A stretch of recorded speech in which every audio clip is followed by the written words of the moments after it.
안녕하세요. 이시우TV의 이시우입니다. 해당 분석은 초안 분석이며 최종 분석과 픽은 하단 댓글에 있는 링크로 문의 주시면 방입장 도와드리도록 하겠습니다. 방입장은 무료로 진행되며 절대 금전적인 요구를 일체하지 않습니다. 이번 분석은 승무패 21회차 해외 축구 최종편 경기 분석 진행해 보겠습니다. 스페인은 짧은 패스를 활용한 점유율 축구를 기반으로 경기를 지배하는 팀입니다. 중원에서의 패스 연결과 빌드업 능력이 뛰어나며 상대를 압박해 주도권을 가져가는 스타일을 선호합니다. 측면과 중앙을 가리지 않는 다양한 공격 패턴을 보유하고 있으며 세트피스에서도 강한 모습을 보입니다. 하지만 상대가 강한 피지컬과 빠른 역습을 활용할 경우 수비적으로 흔들릴 가능성이 있으며 결정력에서 기복을 보일 때가 있습니다. 네덜란드는 강한 피지컬과 조직적인 압박을 바탕으로 한 공격적인 경기 운영을 펼칩니다. 빠른 템포의 패스 플레이와 측면 돌파를 적극 활용하며 제공권이 뛰어난 공격진을 보유해 크로스 공격에서도 강점을 보입니다. 하지만 점유율을 기반으로 하는 팀을 상대할 경우 경기 주도권을 쉽게 내줄 가능성이 있으며 강한 압박을 받을 경우 빌드업 과정에서 실수가 나올 위험이 있습니다. 이번 경기에서 스페인은 점유율을 높이며 경기를 지배하려 할 가능성이 크며 네덜란드는 강한 압박과 빠른 전환을 활용해 맞설 전망입니다. 팽팽한 흐름이 예상되지만 전반적인 경기 운영 능력을 고려했을 때 스페인 승이 유력합니다. 프랑스는 강한 피지컬과 빠른 전환을 바탕으로 한 공격적인 경기 운영을 선호하는 팀입니다. 강한 전방 압박과 속도를 활용한 역습이 강점이며 측면과 중앙을 가리지 않는 다양한 공격 패턴을 보유하고 있습니다. 세트피스에서도 위협적인 모습을 보이며 공격진의 개인 기량이 뛰어나 득점력이 높습니다. 하지만 점유율을 기반으로 하는 경기에서는 다소 어려움을 겪을 때가 있으며 상대가 수비적으로 내려설 경우 공격 전개가 지연될 가능성이 있습니다. 크로아티아는 경험이 풍부한 미드필더들을 중심으로 점유율을 유지하며 경기를 조율하는 팀입니다. 짧은 패스를 활용한 빌드업과 세트피스에서 강한 모습을 보이며 경기 후반까지 집중력을 유지하는 능력이 뛰어납니다. 하지만 수비진의 기동력이 다소 느린 편이며 상대가 강한 압박과 빠른 역습을 시도할 경우 수비적으로 흔들릴 가능성이 있습니다. 이번 경기에서 프랑스는 홈 이점을 살려 강한 압박과 빠른 전환을 통해 주도적인 경기를 펼칠 가능성이 큽니다. 반면 크로아티아는 점유율을 높이며 안정적인 경기 운영을 시도할 전망입니다. 하지만 전력과 경기 운영 능력에서 앞서는 프랑스 승이 유력합니다.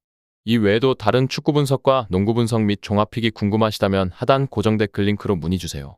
포르투갈은 강한 개인 기량과 조직적인 패스 플레이를 바탕으로 공격적인 경기 운영을 펼치는 팀입니다.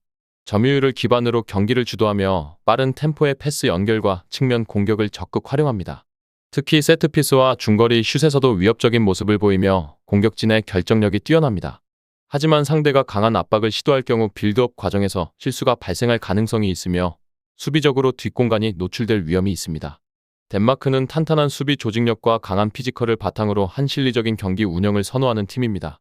전방 압박과 빠른 전환을 통해 득점 기회를 만들어내며 세트피스에서 강점을 보입니다. 중원에서의 활동량이 많고 수비적으로 안정적인 모습을 보이지만 상대가 강한 점유율을 앞세워 경기를 주도할 경우 공격 전개가 다소 어려워질 가능성이 있습니다. 이번 경기에서 포르투갈은 홈 이점을 살려 주도적인 경기 운영을 펼칠 가능성이 크며 덴마크는 강한 수비와 역습을 통해 대응할 전망입니다. 하지만 전체적인 전력과 공격력에서 앞서는 포르투갈 승이 유력합니다. 독일은 점유율을 기반으로 한 경기 운영과 빠른 패스 플레이를 강점으로 하는 팀입니다. 강한 압박을 바탕으로 높은 지역에서 볼을 탈취하며 중앙과 측면을 활용한 다양한 공격 패턴을 보유하고 있습니다. 특히 중원에서의 패스 조율 능력이 뛰어나며 세트피스에서도 위협적인 모습을 보입니다. 하지만 상대가 수비적으로 단단한 블록을 형성할 경우 공격 전개가 다소 어려워질 가능성이 있으며 수비 뒷공간이 노출될 위험이 있습니다. 이탈리아는 탄탄한 수비 조직력과 실리적인 경기 운영을 선호하는 팀입니다.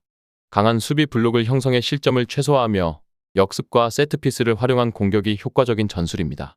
중원에서의 활동량이 많고 경기 운영 능력이 뛰어나지만 상대가 강한 압박을 가할 경우 빌드업 과정에서 실수가 나올 가능성이 있으며 공격에서 결정력이 아쉬운 모습을 보일 때가 있습니다. 이번 경기에서 독일은 홈 이점을 살려 높은 점유율과 빠른 패스 플레이로 주도권을 잡으려 할 가능성이 큽니다. 반면 이탈리아는 안정적인 수비를 바탕으로 역습과 세트피스를 활용해 득점을 노릴 전망입니다. 팽팽한 접전이 예상되며 무승부 가능성이 높습니다. 끝으로 정확한 배당 변동에 따른 실시간 추적과 최종 예측은 배팅 마감 직전까지 이루어져야 합니다. 위 부분을 참고하는 배팅이 아닌 더 근시적인 결과는 배당률 흐름의 변화 및 경기 시작 전 결장자 정보에 따라 변동될 수 있습니다.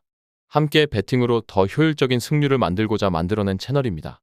모든 경기를 영상에 담아내기엔 한계가 있습니다. 이 외 다른 경기들의 정보와 결과 예측 및 더 많은 도움이 필요하시다면 분석방으로 언제든지 연락주세요. 최선을 다해 보이겠습니다.